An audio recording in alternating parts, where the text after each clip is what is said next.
बीच में चाचा जी उपस्थित बने। हम छठी मैया से इहे गुहार करम कि माई असही बनौले रखस चाचा जी के, रहुआ सबके बीच में या सही मुस्कुरात रहे।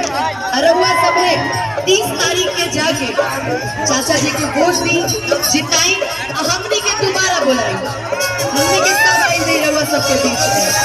बोलिए जय श्री राम।